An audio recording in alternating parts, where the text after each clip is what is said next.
Hi Founder fans, Jason here, and today's founder is Joseph Frye. Now, Joseph Frye, by the time the Revolutionary War broke out, had already established himself as a military man in many previous wars, but either way, he joined the revolutionaries and went to the siege of Boston. Now, during this time, a city that was then known as Falmouth, Massachusetts, but we know today as Portland, Maine, was attacked and burned by the British, and there were fears throughout the North that the British were just going to go up and down the coast burning cities, which, to be fair, was part of their original plan, but they realized, first of all, they'd be driving more people away from being loyalists than they would be stopping people from being patriots, and they also realized had they won the war, they would have to rebuild these cities, so they abandoned this plan, but at the time, that was not known, so George Washington chose Joseph Frye to go check things out, and he went up there. They quickly realized the British had abandoned this plan and there wasn't much to do, so he returned down to Boston and rejoined the siege of Boston. Now, in August of 1775, Joseph Frye had sent a letter to John Adams at the Continental Congress, hoping to get a commission as an officer, a high-ranking officer in the Continental Army. And the list he sent to Adams had a whole slew of things he had done in his past that made him deserve this position.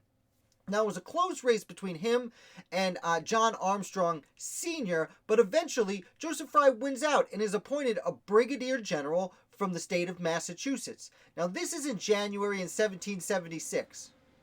Joseph Frye would resign in March of 1776, just 2 months later.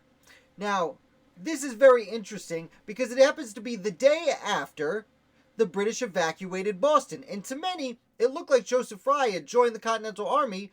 They got the British Army out of his home colony of Massachusetts, and then he said, okay, we're all done here, good luck with the British guys, and went home. Now, the truth of the matter is, Joseph Frye at this point was already an elderly man. He was approaching 70 years old, and he had begun having health issues. Furthermore, his brother had just died during this 2-month span. So he felt he wasn't in the condition to properly lead an army on a march that might go from, at least to New York at this point, but could go way further south in the end.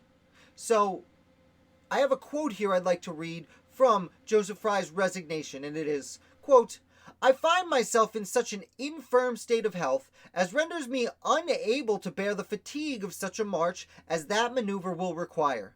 I cannot think it laudable to continue in the army." Seems pretty reasonable.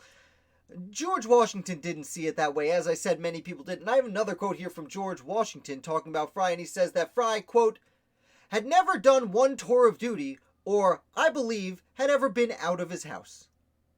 Now, that's the story of Joseph Frye. It's a very short one because he was in and out of the Continental Army very quick, but I found it very interesting. I hope you did too. Make sure you hit like and subscribe, and thank you for watching the video. I will be back with another founder for you tomorrow.